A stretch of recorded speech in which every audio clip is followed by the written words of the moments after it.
Professor Jeevan Sharma is from the School of Social and Political Science at the University of Edinburgh. He is the chair of South Asia and International Development and co-director of the Center of South Asian Studies. His research interests and areas include changing norms and forms of international development, global health, human rights and humanitarian response, labor migration, border crossing and citizenship, culture and politics of South Asia, and socio-economic political transition in Nepal and the Himalaya.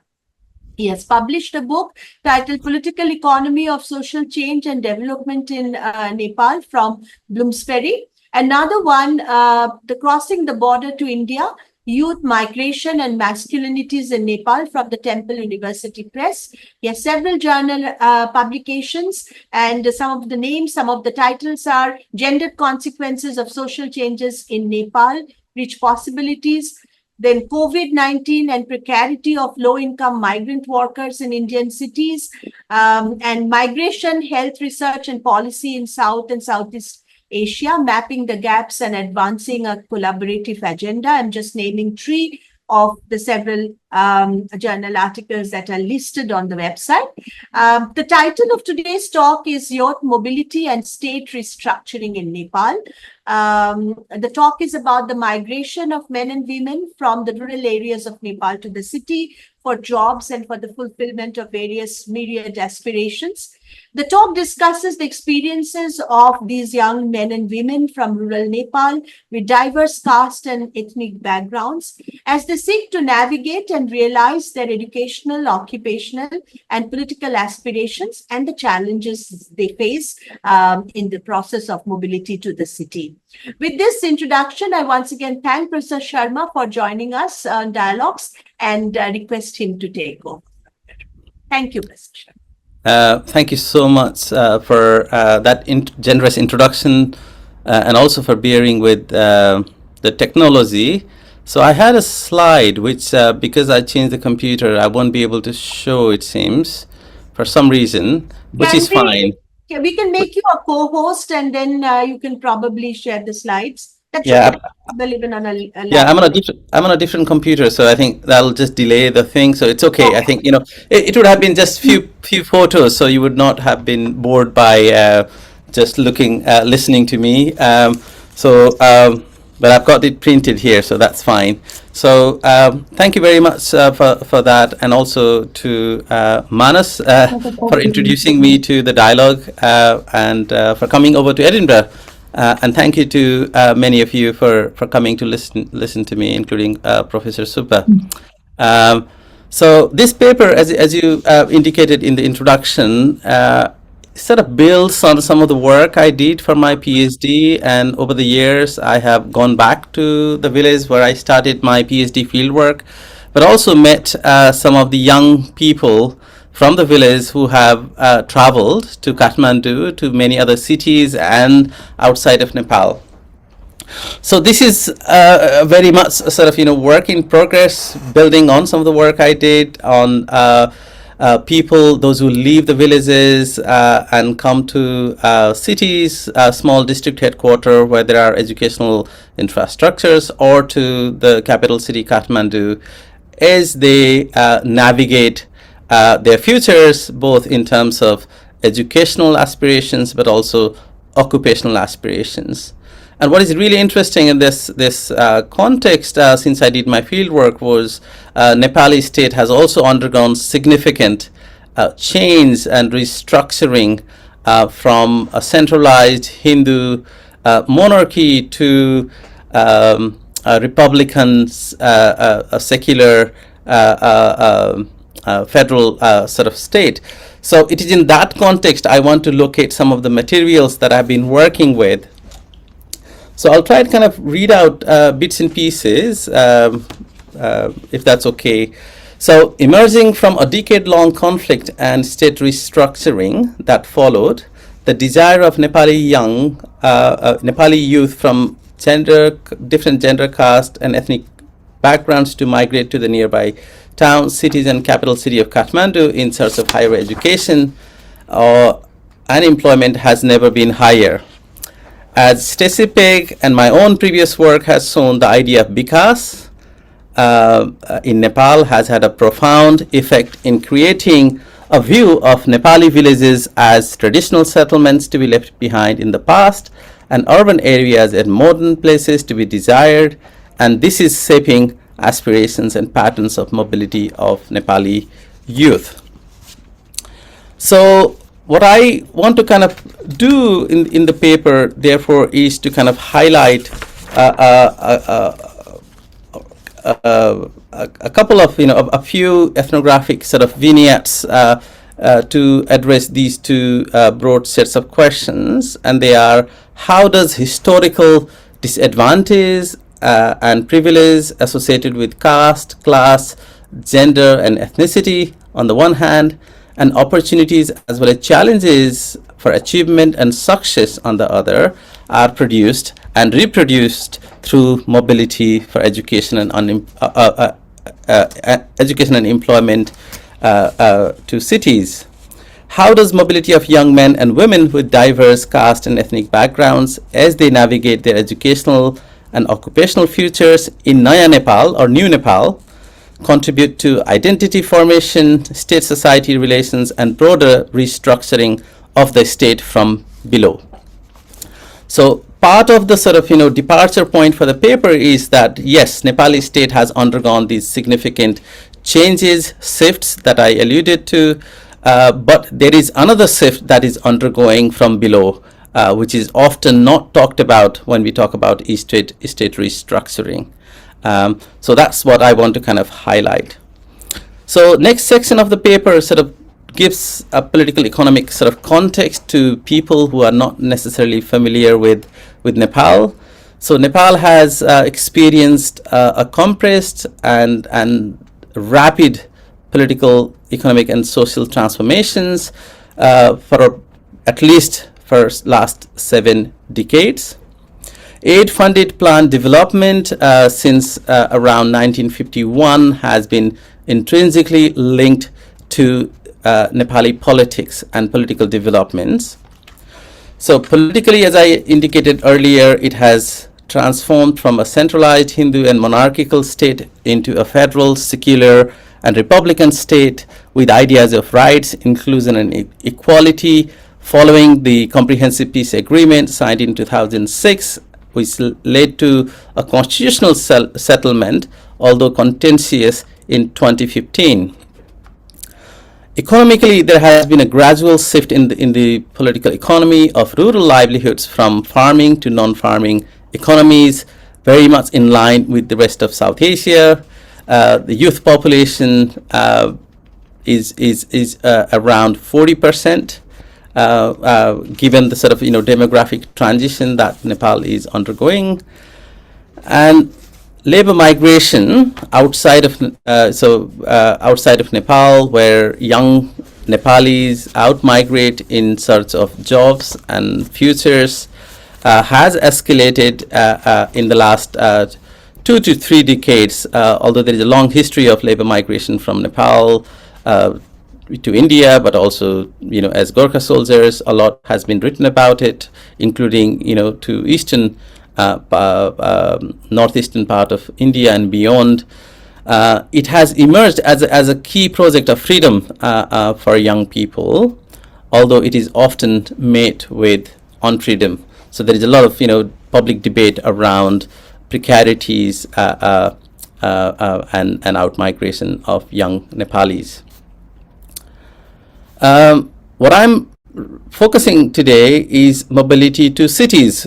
So those who do not leave Nepal but choose or end up migrating to cities for education or for securing employment.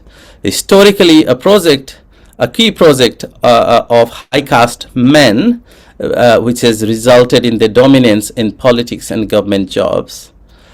Now, in the last 3 decades or so, we've seen increased mobility of men and women from historically marginalized caste and ethnic groups, as well as higher caste women migrating to pursue higher education and secured sort of employment as Jagir in government and NGO and private sector jobs. So what does this shift actually tell us? And how are these young people from different caste and ethnic backgrounds navigating their life and their futures in the cities? So I will not go into the next bit, which was to kind of give a bit more on the political and economic history to try and locate what I'm going to talk about. So the next section talks about, my apologies, I'm just trying to kind of look at all the papers here. So the next section of the paper talks about social meanings and patterns of mobility. So what I do in this section is to really sort of outline what are the sort of various social meanings attached to migration and mobility out of this particular village, where I've done this field work in western central Nepal called Palpa. So out-migration in search of education and employment among youth is a regular feature in Nepali villages. Moreover, it is not just limited to the overseas labor migration that has come to lately dominate academic, policy, and public debates in Nepal, as the ideas of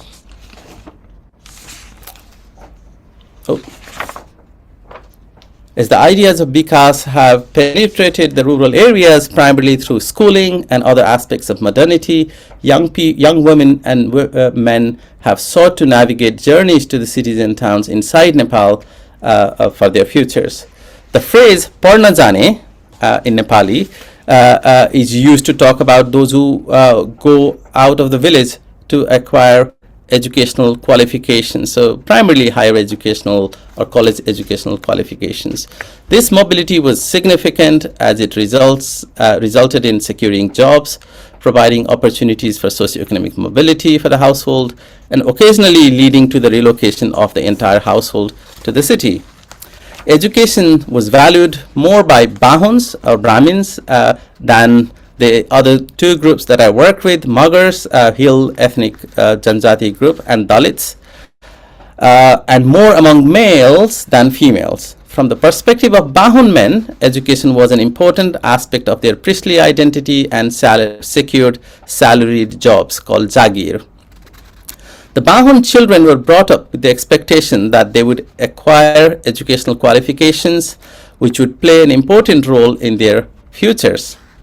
In the recent years, a few Mugger households have also begun to send their children for higher education in the nearby town called Tansen and to Kathmandu, primarily because they think that education leads to more opportunities and is considered a route to freedom.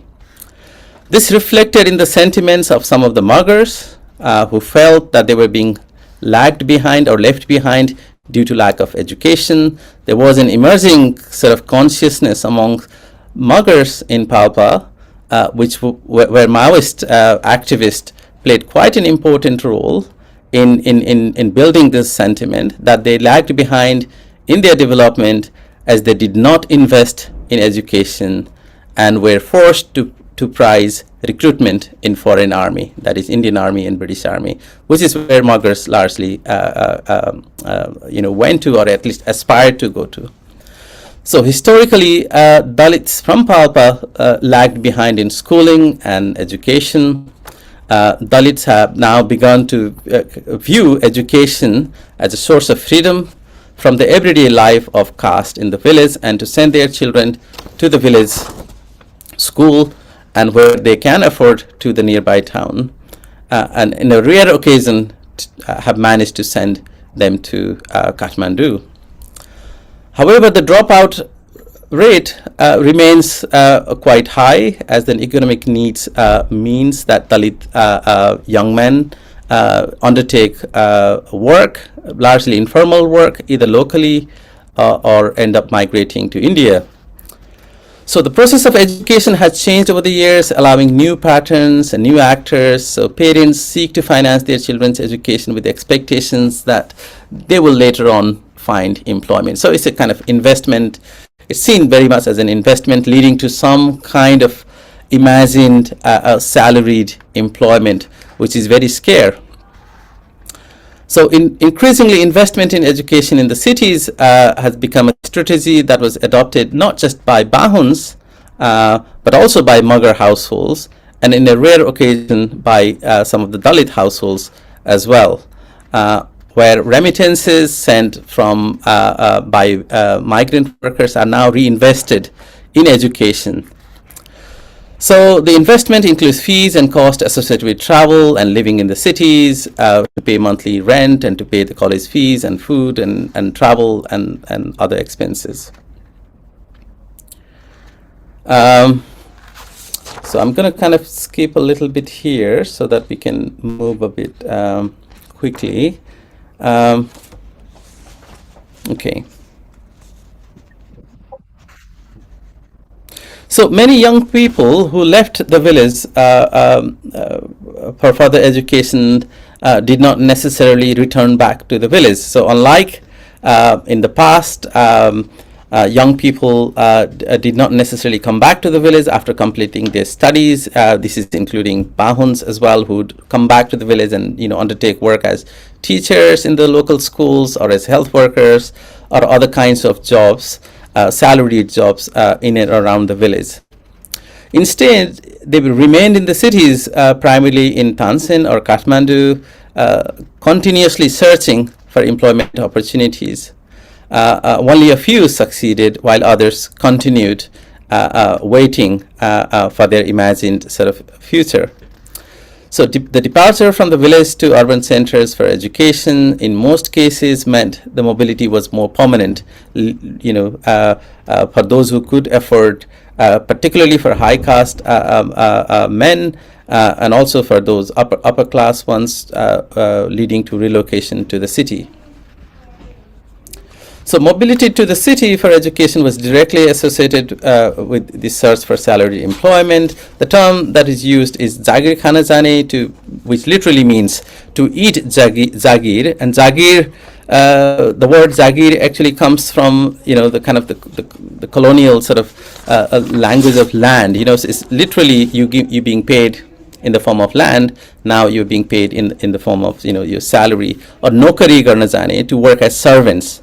To talk about, how do you talk about, salaried employment would be in terms of either as to eat jagir or to do this nokari, to nokari garna jane.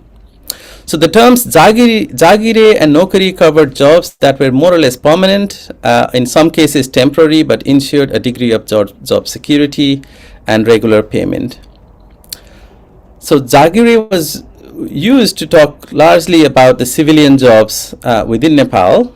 It was also used sometimes to talk about, say, job in foreign armies like in Indian or British Army, but mainly to talk about jobs, sort of more permanent, sort of salaried job within Nepal.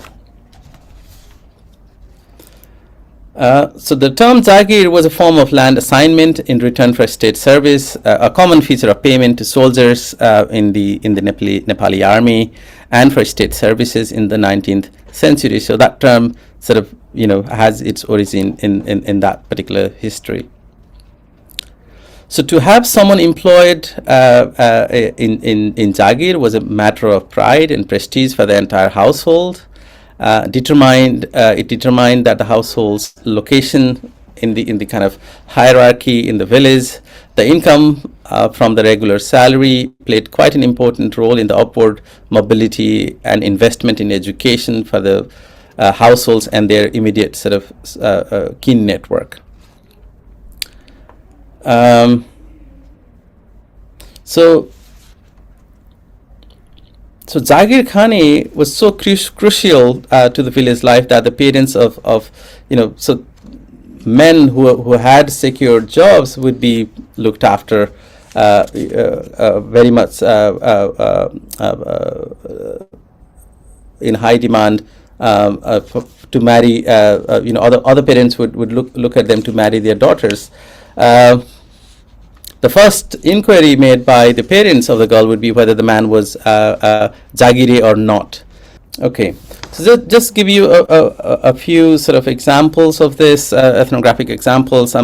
Due to time, I'm just sort of just picking on one or two of these. So one of the wealthiest households in the fieldwork area, for instance, had arranged 2 sons and 1 daughter to pursue their higher education in Kathmandu. Initially, their eldest son, from the age of 5, was sent to a boarding school, which basically means a private school, in Butawal, a small town just south of Tansin, while the younger son and daughter started their schooling in the village. Later, the family rented a flat and admitted the younger son in a reputed school in Tansin, while the daughter continued to go to primary school in the village, reflecting gendered sort of calculations. Eventually, the eldest son finished his high school with a distinction from the boarding school, and the family decided to rent a flat close to one of their relatives in Kathmandu and sent all 3 children for education to Kathmandu. The eldest son went on to study medicine, the youngest son studied engineering, and the daughter went to a private school, all of which required a significant amount of money, which this particular family could afford. Eventually, the family built a house in Kathmandu and they relocated to Kathmandu.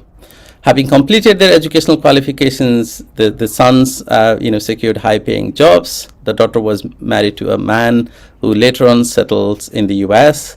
The family had extensive property in the village and in the Tarai, and their grandfather had secured as birtha, as a kind of from the rulers, from Rana rulers, and they had built social and political networks that extended to cities beyond the village. Another Magar family, in which the fathers who had served in the British Army had relocated to Kathmandu, as they thought they didn't want to send the son to British Army, instead wanted to invest in their children's education in the private school in Kathmandu.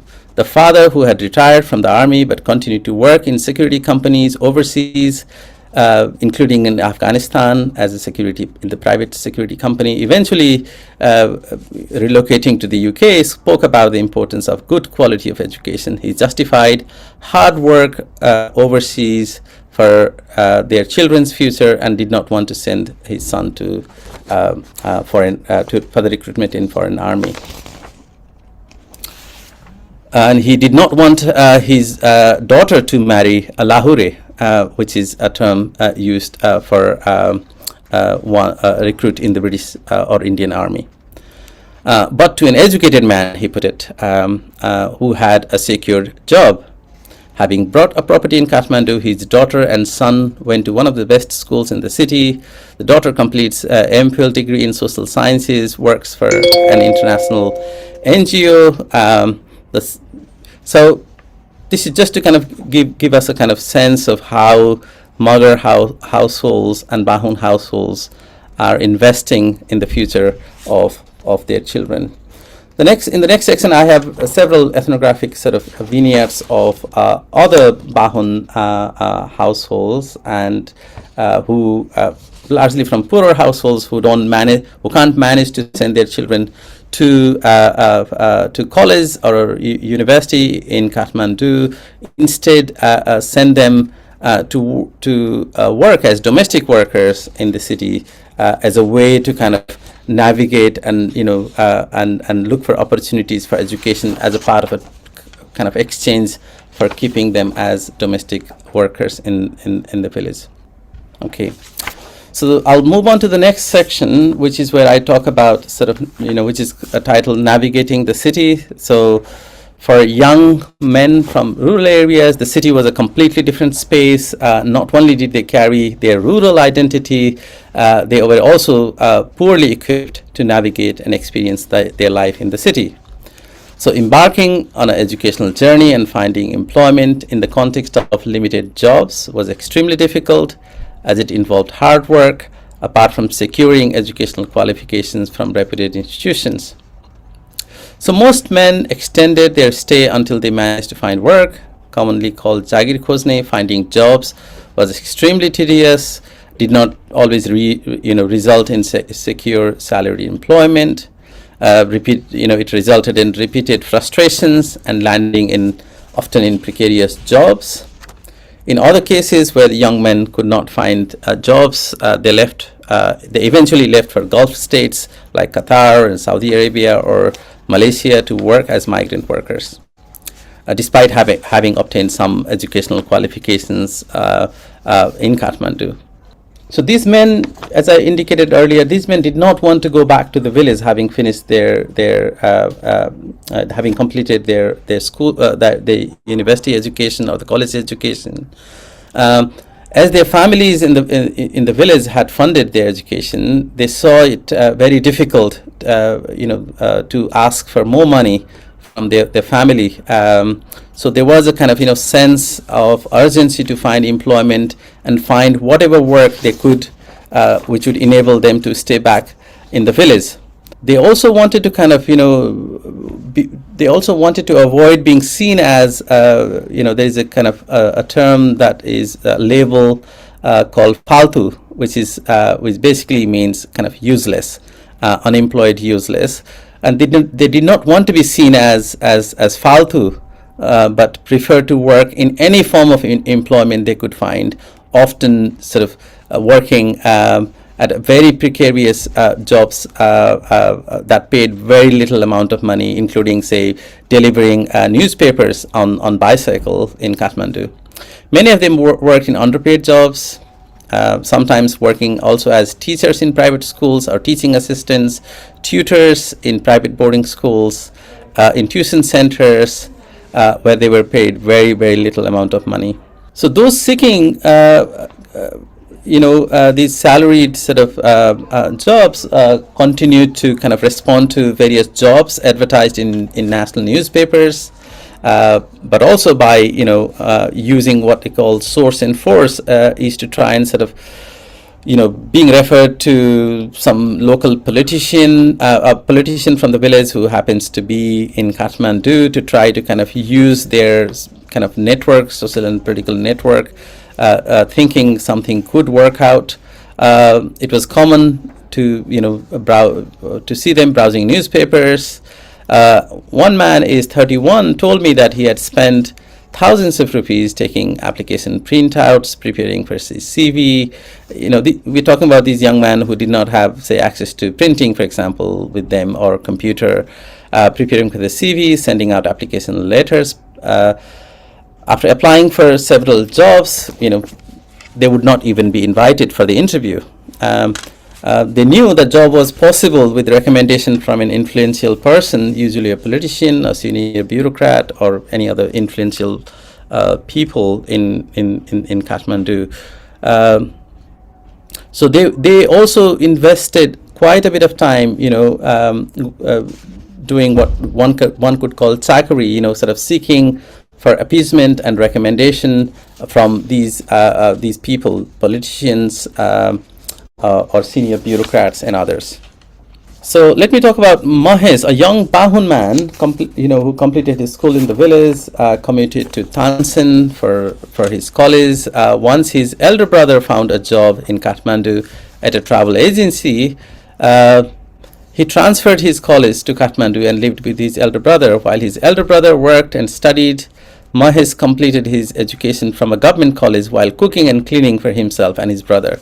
So he would be doing most of the housework while his brother would go to work. Having finished his degree, he applied for several jobs only to be rejected. He and his brother made numerous visits to their relatives and people in their social and political networks in Kathmandu for tea, for chia, in an attempt to secure Mahesh a job. And they would say, whatever job. Having completed his education from the village school and the government college, he was not well prepared for the highly competitive job market in Kathmandu. Although he studied law, soon realized he did not have the confidence nor the networks needed to practice law. He had legal sort of qualification, but they didn't really have means to take that practice forward. Having spent several years trying for civil service, Lok Seva, while simultaneously trying for whatever jobs they could apply for, both the brothers subscribed to a popular newspaper in Nepal called Kantipur, so that they could look for vacancies, sent extensive applications to be only to be rejected. His brother eventually found a clerical job for his brother in a migrant recruitment agency called Manpower Agency, which only paid 3,500. But at least he had a job, and he could get married. So once he was married, he was under pressure to earn more money, and eventually he decided to go to Dubai to work. Having worked for 2 years in Dubai, he returns back home with a bit of money, and then he stayed back in Nepal, found another job in another migrant recruitment agency, only to lose his job when the government of Nepal banned recruitment of Nepali workers in Malaysia, and that particular recruitment agency specialized in sending Nepali workers to Malaysia. So he was now working as a dalal, as an agent sending migrant workers abroad. So most Bahun men I met during, these are high caste, Brahmin Bahun men I met during fieldwork in Kathmandu lived radically different way of life than their counterpart in the village. They consumed alcohol, which would not be possible back in their village, abandoned wearing janai, the sacred thread, which they would be expected to wear back in the village, and visited, dance bars, ate momos made from buffalo meat. So they were very liberal in that sense. The Bahun men were on constant pressure to adopt a modern way of life, while at the same time they were conscious of their identity as priestly caste. This is very much reflected in the consumption of alcohol. So one Bahun man, who worked as an accountant, for instance, kind of categorizes alcohol in terms of the sort of, Roxy being the local liquor, and then the sort of more branded liquor, and associates that, and drinks the kind of more branded alcohol, thinking he would justify this is acceptable. Roxy is something that people in the village would drink, people belonging to Janjati or, ethnic groups or Dalits would drink. I'm not drinking Roxy, but I'm drinking, other kinds of alcohol. So this was his attempt to try to kind of make that distinction, and the kind of, that consciousness of being a Bahun was still important, although he did not necessarily wear sacred thread and, and all those things that he would be expected to do back in the village. So in his paper on the commodification of food and sex amongst the middle classes in Kathmandu, Mark Lechi, for instance, writes, urban Nepalis shift between class bodies and caste bodies as they move through varied cultural landscape in which different socio-moral logics produce or demand different ways of being. He links the changing attitudes to alcohol and buffalo meat amongst upper caste men and the rise of public eating and restaurants in Kathmandu. So there was a Bahun man who had married in the village, and after coming to Kathmandu, he marries another girl from a different caste. This sense of freedom would have been almost impossible for him back in the village. So when I spoke to this man, he was teaching in a private boarding school where he met his wife and got married without informing his parents. He explained to me that, despite insistence on on marrying educated girl with employment prospects, his parents, who wanted a daughter-in-law to help with the household chores, had pressurized him into marrying his first wife, who was left back in the village. From his perspective, it was important to marry his new wife, who was educated and had a secured employment in the same school. So in Kathmandu, the Bahun boys, were more concerned about doing well in their jobs, earning money, adopting modern way of life to enable them to climb up the socioeconomic ladder. Unlike Muggers and other ethnic groups, the Jagire Bahuns, the employed sort of Bahuns in Kathmandu were not organized necessarily as a collective, except for some of them who took part in various regional associations called like Palpali Sangam, societies based on their thar or their surname, such as Gautam Samaj, Adhikari Samaj, Lamsal Samaj, and others. So there were these sort of there are these sort of caste sort of based associations that are emerging in Nepal in the context of various forms of ethnic and other regional mobilizations that got that attracted significant sort of attention during the period of state restructuring in Nepal. In terms of I'll come to that a little in a little bit in terms of various forms of affirmative action policies that were put forward. So responding to the anti-Brahmin sentiments in the ethnic discourse in the university where he worked, a Bahun teacher, a lecturer told me, I think Bahuns are being made scapegoats for nothing. People have invented the term Bahunbad, a Brahmanism. Now people are talking about reservation, and now we like India, and we already have that. I think it's time that Bahuns come together to do something about it. But Bahuns do not get along very well with each other. Bahuns coming to towns and cities became exposed to the discourses of ethnicity that categorized them as Bahuns, thus developing their subjectivities as Bahuns. Unlike in the village where they were not exposed to the politicized identity of Bahuns, but practiced, their parents practiced various rituals, they were now exposed to it. At the same time, they were giving up their Bahun sort of ritualistic sort of identity, for example, wearing sacred thread and so on. The politicized discourse on Bahuns had a powerful impact on these young men who had begun to be aware of different political movement. While the Bahuns had not developed an organized political movement, in Kathmandu there was an indication that young Bahuns had begun to find a political voice in the elite backlash against inclusion and state restructuring that followed the peace settlement in Nepal of 2006 in Nepal. The Magar men I met were conscious of their identity as Magars and took part in many of the Magar association activities in Kathmandu. Almost all of the employed Magars I met in Kathmandu were members of Magar Association and participated in the cultural and political activities organized by Federation of Ethnic Janjatis in Kathmandu. The Magar men I met in Nepal, who had invested in their educational, occupational, and political futures, did not see their future back in the village or in the foreign army. They were keen to complete their education and secure salaried jobs in the government or in the booming NGO sector or in the emerging private sector. The government of Nepal's inclusive policies and affirmative action meant that Magar men thought that they would be able to find a place in the government jobs for which they had historically been excluded. So Dalit men, on the other hand, faced significant discrimination and rejection in the city as soon as they arrived.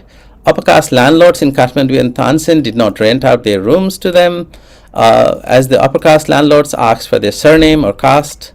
Their second name, they either had to hide their identity, the Dalit caste, to try to secure accommodation or risk being rejected. Either way, young men's first encounter with the city made them realize that caste was important in the city as it was in the village. Many Dalit men changed their surnames as a way to avoid being overtly discriminated against. All the Dalit men I met in Kathmandu or in Tansen had difficulty securing accommodation. While they did not experience overt forms of discrimination in the educational spaces, they soon realized that they did not have the social political networks or the etiquettes or the confidence that some of the upper caste friends in the university had. They were aware of the discourses of inclusion and affirmative action and had begun to see their future in the city as they sought to secure salaried jobs. A few Dalit men I had interviewed for this work had found jobs in the NGO sector, and a few had become successful in securing government jobs. Others had become journalists. Many felt they had experienced covert forms of discrimination at the workplace, including upper caste colleagues not sharing food or rooms while traveling, or when they go out for tea, not necessarily sort of having eye contact or to take them with them to have tea. Kind of subtle forms of discrimination was very much noticed. In the evolving political context, Dalit men in the city had to walk a delicate balance between not disclosing their caste identity to avoid overt discrimination and disclosing their caste identity to secure some of the sort of benefits that had come with affirmative action and inclusive policies. And what is significant here in the context, say, in the wider context of South Asia, is that this is very recent. This is happening as I conducted this fieldwork. The affirmative action was introduced in Nepal very recently, following the comprehensive peace agreement between the Maoist and the government of Nepal, which has now been institutionalized through legislations and so on. It is something that was happening as these men were navigating their futures. As Bahun men arrived in the city and began to sort of socialize in the modern life, where they gave up certain aspects of their priestly Bahun identity, the process of relocating to the city often presented, paradoxically, sort of made their Bahun identity more visible, as they were seen by others as historically privileged. The context for this social construction of identity by others was mainly shaped by the intense debates and discourses on social exclusion and state restructuring in Nepal. Consequently, Bahun men were conscious of the public discourses on historical privilege that came to be associated with their caste heritage. Yet, poor rural Bahun men who struggled to secure salaried jobs in the city found it difficult to accept these discourses on historical privilege. Their mobility to the city had meant that young Bahun men were less Bahun in terms of the Bahun rituals, but had to be viewed as Bahun by others, thus shaping their consciousness as an ethnic group. While Bahun men had not formed a political or ethnic organization, unlike other Adivasi Janjati counterparts, there are signs of upper caste resentment against the progressive policies on social inclusion and affirmative action adopted by the Nepali state. It is possible that young Bahun men, particularly those without social and political networks required to secure educational and occupational sort of futures in the city, may see their sentiments reflected in the counter movement against affirmative action. Magar men's mobility to the city gave Magar men from different parts of the country. Magars are not just coming from one particular part, but come from very different parts of Nepal, and come to recognize each other as Magars when they land in Kathmandu under these ethnic associations. It was instrumental, and this sort of migration and this association was very instrumental in their ethnic consciousness.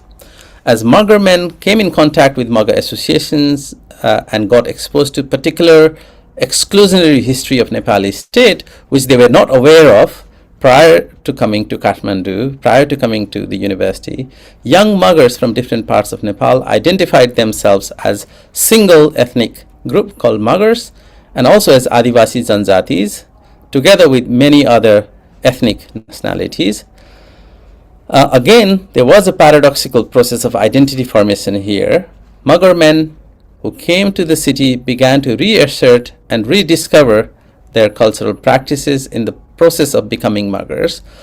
Some Magar men who had been identifying themselves as Hindu stopped calling themselves Hindu. So they no longer identified themselves as Hindu, stopped wearing tika in Dasai, one of the biggest Hindu festival, and formed broader solidarity with other Adivasi Janjati groups.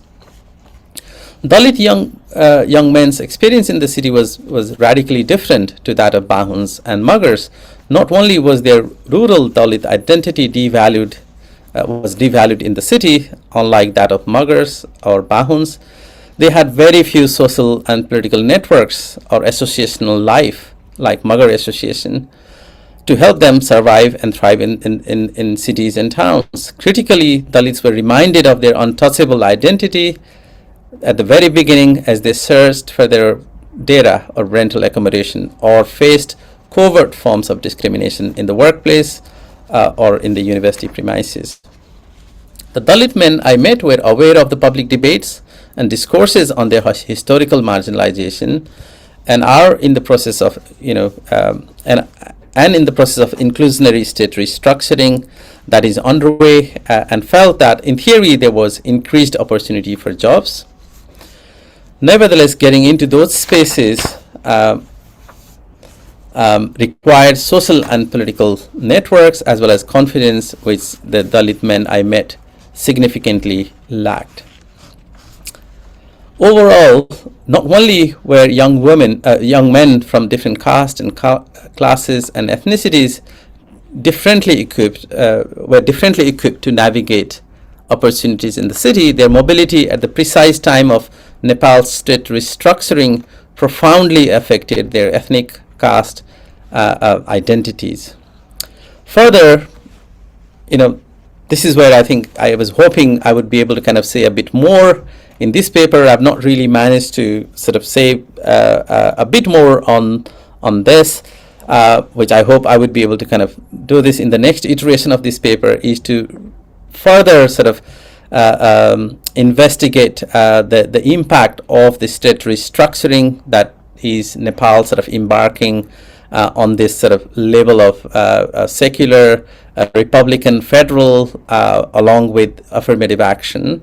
The impact of these major political processes on the educational and occupational futures of young men and women from different castes and ethnicities.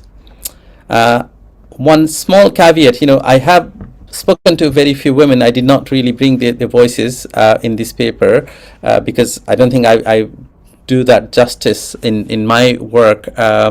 So I've largely sort of focused in this paper on the experiences of men, of young men, and I think I would stop here, I think, to allow us to have a conversation. And my apologies for a bit of a technical glitch and for not having the slide and a bit of a structure for the talk, which I had on two screens. So that's why, sorry for rambling a bit in between. That's all right. We really enjoyed listening to your talk, Professor Sharma. I think the people who are attending will have questions for you, but I'd like to begin by asking you about the first question I would have loved to ask, but you've already provided that as a caveat, is about why the women are missing from the talk. But then I am not going to ask about it now that you have had your say. So my question regarding what you've said is, on the basis of what you've said, is people are migrating to the city from the rural areas because there aren't enough job opportunities available. That's a very similar scenario to what is happening in India as well. And I suppose in many other parts of South Asia, you have this migrations taking place constantly. And then you also have out migrations in the sense that people are moving to the Middle East and other areas in search of jobs. But so one question is, what kind of job opportunities? I mean, are the cities saturated? What kind of job opportunities do they have? Are they adequate? Clearly, they are not adequate, but exactly what kind? What about the development as Nepal moves towards a federal republican structure, and as you're saying, with affirmative action, and it would also be interesting to know a little about what kind of rural development has happened in the recent years in Nepal. And the third thing is, you mentioned that there was a father who didn't want his daughter to be married to somebody from the army. So army is clearly not one of the most happening jobs. It's not desirable, it seems. Statistically speaking, what are these different other kinds of jobs which are not positively perceived? So what about entrepreneurship? India, for instance, is gradually moving towards a situation where students are being encouraged to go for startups. Yeah. So how is it in Nepal? What kind of situation? Yeah. So by and large, this is No, thank you for these very important questions. Jobs are very, very limited. if you think about the sort of the big statistics from living standard surveys and others, so salaried jobs are in the government is very little. It doesn't. Basically teachers and those who work in the state bureaucracy. That's what you have. NGO sector is the other one that emerged and boomed in the last couple of decades. So that provided not necessarily secure jobs all the time, like the government job, but nonetheless was salaried and sort of semi-permanent sort of jobs. And the other sector of the job was largely service sector, banking and finance and hotels and restaurants. So job creation, in terms of job creation, from the big picture is that there are not enough jobs. There are not enough jobs in South Asia, as we know, but there are literally no jobs because there is no manufacturing base in Nepal. So historically, people have relied on sort of combining agriculture with a bit of labor migration, with a bit of salaried jobs as a teacher, or with some small sort of businesses and so on, or selling their labor, which has been the kind of core part of livelihoods for most rural households. So new jobs have not been created. So these very limited sort of jobs in the government and limited jobs in private sector and NGOs. Startups are not really there in Nepal. Very, very little, handful. And if you just do, there is no statistics on that, apart from the salaried jobs in the government by caste and ethnicity. I'm pretty sure that would be pretty much skewed along the lines of the salaried jobs in the government, with high caste men occupying most of those jobs, which is where we've seen mass exodus from Nepal historically, but particularly since 1990, to go to the Gulf and Southeast Asian countries, and has continued to India, to continuity to labor migration to India, particularly for Dalits and marginalized for those from marginalized ethnic groups. In terms of development, it's probably too early to say that what has the new political scene since 2007 has meant for Nepal's development. Not much, really. I don't think we've seen significant sort of job creation or kind of capital investment that is needed for job creation, apart from some infrastructural projects. The government of Nepal seemed to be quite happy to enable outmigration of young men and women, increasingly women as well, to work as domestic help in the Middle Eastern countries, or to India, or to other countries in the world. So the government of Nepal has adopted a policy to kind of externalize what I call externalize in another piece of work, its economy, because job creation is simply not there. So we haven't seen any indication of development in whatever development in terms of human development indicators that Nepal has seen has largely been paid by remittances sent by migrant workers, which has been reinvested in education, in healthcare, out-of-pocket expenditure. So that's where we can see whatever little development that we can see in Nepal is largely funded by remittances, which reaches individual households directly. It doesn't even need to go through the kind of the system in that sense. And that particular quote by this particular father was because historically Muggers and many other hill ethnic groups very much prized and aspired to send their sons to British as number one, or Indian, number three kind of recruitment, because that was seen as a very attractive way to earn money, because muggers are peasants, so they have a little piece of land, or they're working as laborers back in the village. So the only other option would be to kind of work as a laborer back in the village, as farmers, as laborers. So they saw sending their sons to foreign army, if possible, as a way to kind of earn cash, which is very important to sustain, kind of agriculture back in the village. What is interesting is that the kind of emerging ethnic consciousness, which is very much supported by the Maoist insurgents, and muggers were one of the largest recruits for the Maoist combatants, but also for their political activities, had kind of conscientized the muggers amongst many other ethnic groups, saying, look, this is systematic, this is not accidental, that you are having to go and fight for the British Imperial Force or for Indian forces, because this was a way by which you were excluded from opportunities to take part in the Nepali state, or to not just being the soldiers and porters and laborers. So there is a systematic sort of way by which Bahun men's aspiration for education was undermined. And that consciousness has meant that some of the remittances that they received were invested back in education.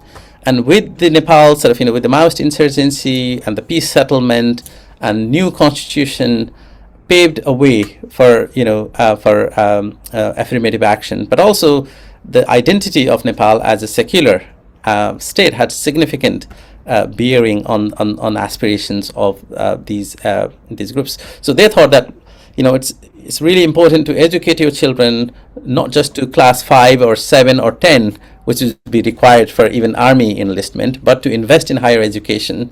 So so families begin to aspire to for salaried jobs within Nepal, and for political activity. There's also been electoral reform in Nepal with proportionate representation in the electorate, right? So you have, it's not just first the past sort of system that you have, say, in India, but also proportionate representation system, which has meant that the representation of the marginalized groups is much more visible, and those networks are quite critical in getting them into the political movements or in these, in the jobs.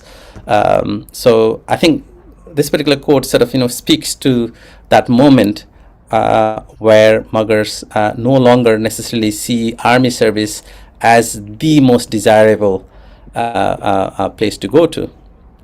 Yeah. Thank you. I'm sure, others will have questions. Mrs. Subha and others who are attending, please feel free to ask. Subba, you are muted, Professor Subba. Yeah, I think let's try and provoke some of our students to speak first. Otherwise, it'll be kind of a dialogue between me and Professor Sharma. Yeah, I can see several students there. Manas, please feel free. Manas, do you have something to ask your former host?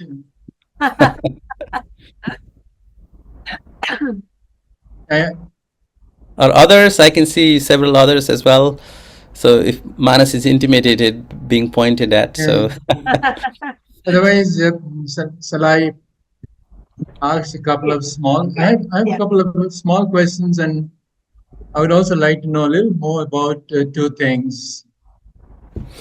The first thing that I would like to know is, the space vacated by those who have moved out, and many of them moved out kind of at the family level. Not only the youths as individuals, but also the entire family moved out. Yeah. So when they moved out, the space which was left vacant, has it been filled up by somebody else, some other beings?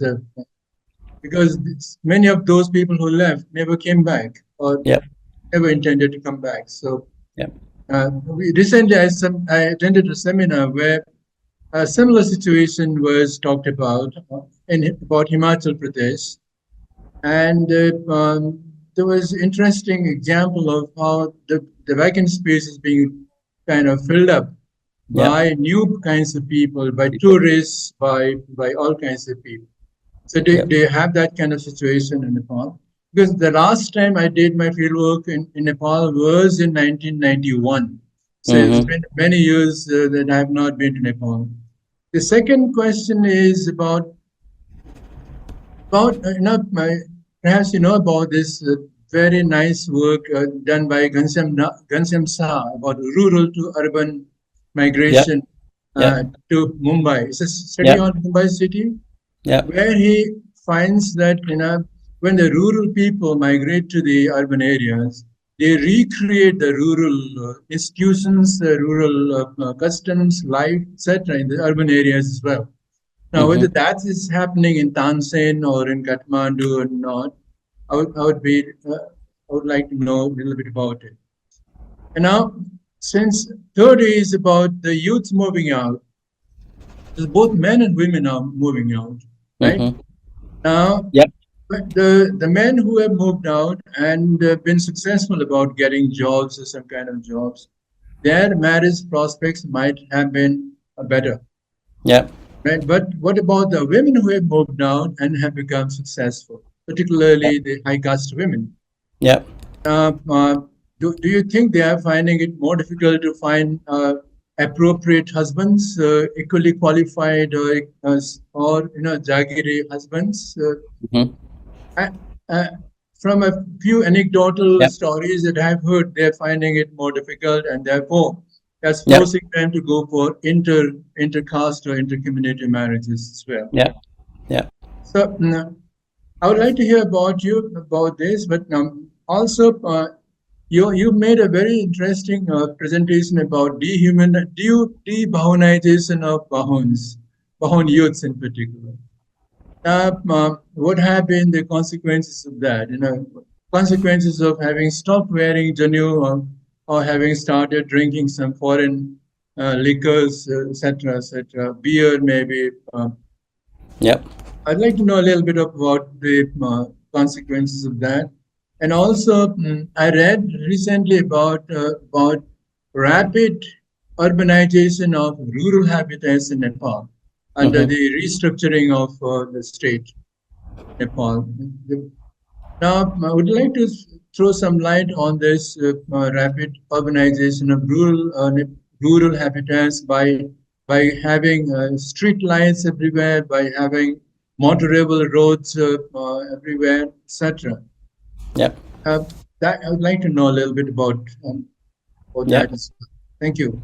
Yeah, thank you so much for all those really thoughtful questions. And I would go on the other reverse order to answering, if Sure, that's sure. okay. That's your I think preparation.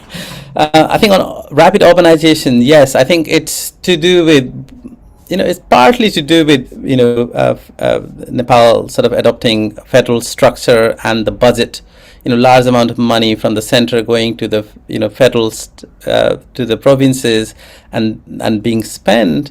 But my reading is that there is a long history of rapid urbanization in Nepal, and I'm largely sort of going to limit my answer to the Middle Hills in Nepal, which the kind of area that I'm most familiar with in terms of my research.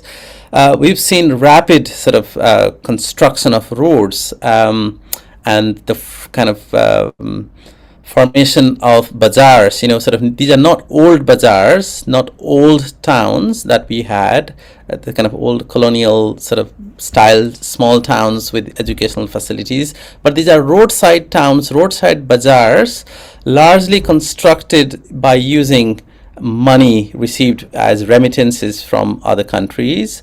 And roads, so what's happening is really interesting, that roads are being built to every little villages in Nepal at a very short period of time. And what people are doing then is moving from what they call from the village. They call it village, meaning villages are often on the kind of on the upper side of the village, of the area. They're moving down to the roadside, which was avoided initially because of various threats of say malaria and others. Roads are often going from the kind of not necessarily from the top, often from the valley or from the kind of the middle bits. So people are building houses, and they are turning into kind of these are urbanization by accident, in the sense these are not planned urbanization, but these are urbanization because people have started building houses using concrete and cement, using remittance money, and there's a small school where say the wife or whoever is left behind would send little kids to school while receiving money. I think that's definitely happening, but I think what you alluded to is about large amount of money now going to the provinces and being invested in slightly bigger sort of towns, and I think that is definitely happening. There is more money being spent at the provincial sort of levels, both the formal sort of money, but also because of provinces, there is a lot of informal and formal circulation of capital in the form of construction contracts and various other kinds of things. So yes, so one could sort of say it's very difficult to find rural Nepal, except in some parts of Nepal it's largely urban. It's both rural and urban in that sense. And I think the comment on de-Bahunization, I think, to me, I see that in terms of a very strategic sort of move by young Bahun men, whether they come from highly privileged sort of landlord sort of background or come from very poorer sort of backgrounds, is in terms of ritual. I think we need to make a distinction between the sort of ritualistic aspects of being a Bahun, alcohol consumption or marrying within your own sort of caste, or in terms of sacred thread journey. I think those they have come to challenge that, and they've come to reconcile that aspect of being the kind of priestly identity.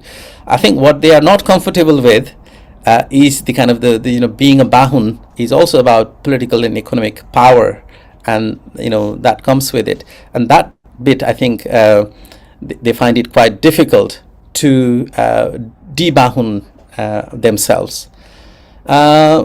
Migration and of difficulty of getting married, that's definitely been the case, and I think I don't remember the statistics, but the age of marriage for women has significantly sort of increased, a longer waiting time, largely because women are investing their time in education, but also in searching for the right sort of partners. Amongst the educated sort of lower middle class sort of households, the aspiration is to train as nurses. There are not enough jobs though in Nepal, but to train as nurses so you can out migrate to other countries where there is significant shortage of nurses, with the view of that sort of an aspiration to go to Bidesh, to leave Nepal.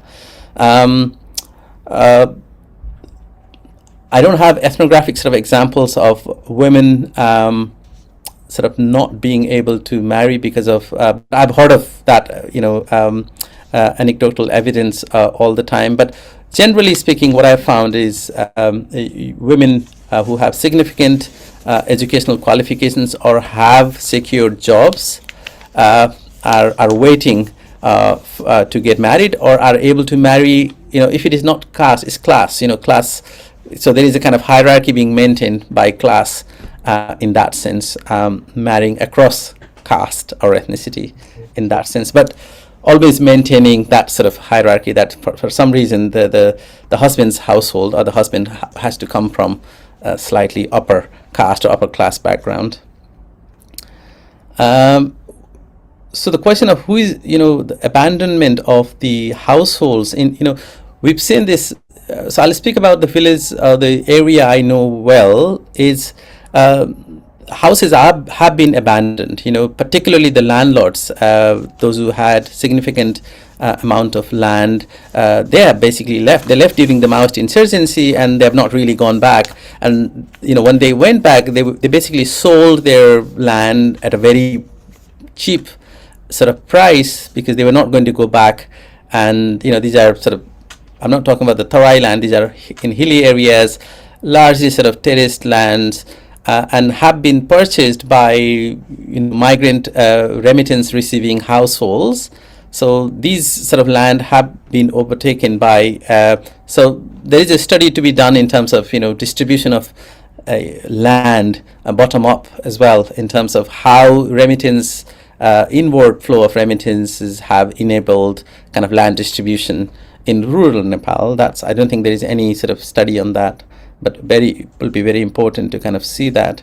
But I know in other areas there has been complete abandonment of the entire villages as well, but not the village that I work in, because it's very well connected. It's about 2 hours from Tansen. Now, when I did the field work, there was no proper road. There was a small road. A jeep would go once a day. One day it'll go, one day when in the evening it'll come back. But now it's blacktopped road, so it's different in the sense, in terms of accessibility. It's very different. In terms of recreating the kind of rural in the urban, I haven't really looked at that. But apart from the kind of people have these associations. So in relation to cultural or ethnic associations, there is a kind of preservation of culture is one of the sort of objectives of these associations. So it is through that they are creating kind of say conserving local songs and dances and so on, but only in relation to that, not necessarily in relation to the kind of creating of the rural in terms of say caste structure and so on. I think caste is, I think one of the point I was trying to put across was caste is actually being reinvented in new forms in New Nepal, in Naya Nepal. While it seems like people are also giving up on caste, but it's actually it's become much more important because even upper caste are also becoming politically conscious of their identity and their historical privilege for the first time. So, I just had one question, if it's fine. Yeah, please. Hello, Dr. Sharma. I'm Ashish here. I'm also a faculty with HSS. So I just had one question. I really enjoyed your presentation, and I felt that it was a good sociological analysis of the migration that is taking place in after 2007. My question is limited to the to the use of the term. So you use the term of Janjati. So Yeah. I was curious to know that does Nepal have any like in India, if there's a debate between the term of Adivasi and Janjati, and a lot of social actors would in either in academia or in civil society, they would prefer to use the term Adivasi over Janjati, but then the state has a different view. So I was curious, in Nepal, is there any official term for the ethnic groups, and what if you could throw some light on the question of the indigenous question in Nepal, and how does that affect? Yes. Yeah, that's a very, very important question. And I think, what they've done in Nepal is they use both. They use Adivasi Janjati, together. That's the official term.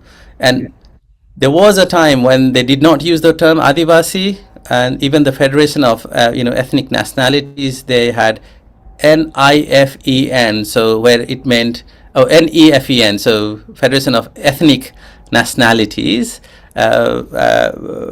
Janjatis. But after the UN decayed, and there was a conscious attempt to try to kind of use the term indigenous in the Federation of Ethnic Nationalities, called NEFIN, so where I stands for indigenous. And Nepali state has recognized it, and they are called Adivasi. So they use both, both the activist as well as the state. Okay. Yeah, it's an official category, Adivasi Janjati, and there is a kind of commission for Adivasi Janjati, and all the kind of affirmative action related reservations are also based on that label of Adivasi.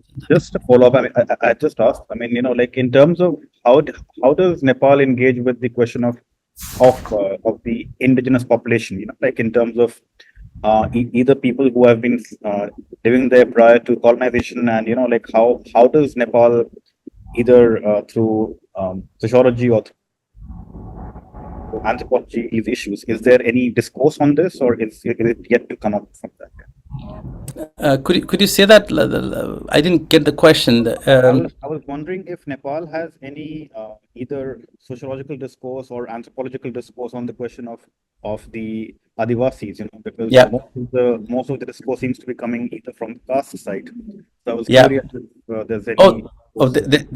There is a huge debate in the 1990s on the question of indigeneity, as well as this around this sort of emergence of NEFIN, which is the National Federation of Ethnic Indigenous Nationalities, which prior to 1990 it was not legal to start any organization that speaks on ethnicity and so on. So 1991's constitution actually enabled that.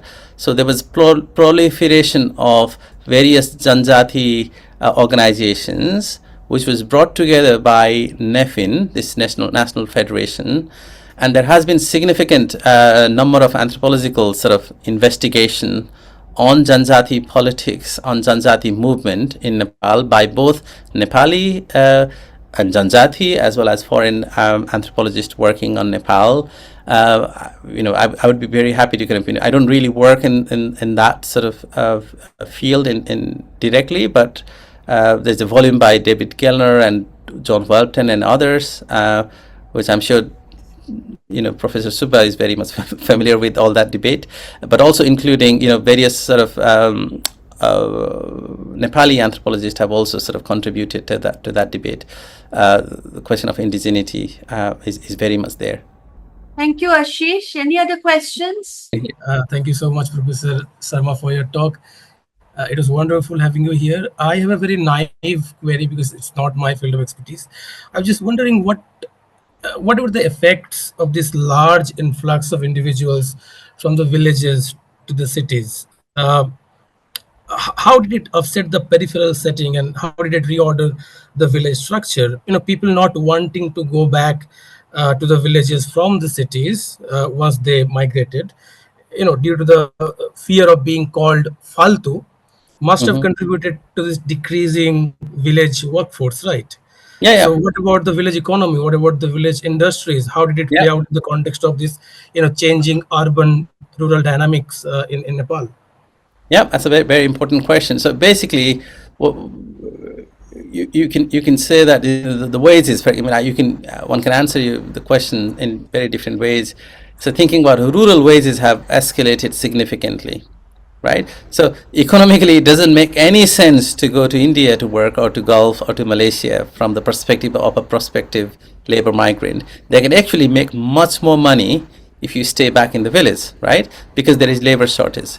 Yet there is a kind of but that's not the kind of calculation that people are using. People are not just informed by rational calculations. They are informed by other forms of calculations, as wanting to be recognized as a modern man, as someone who can earn, someone who has an engagement, someone who is not doing laboring work in the field, someone who wants to be seen as developed, etc., etc.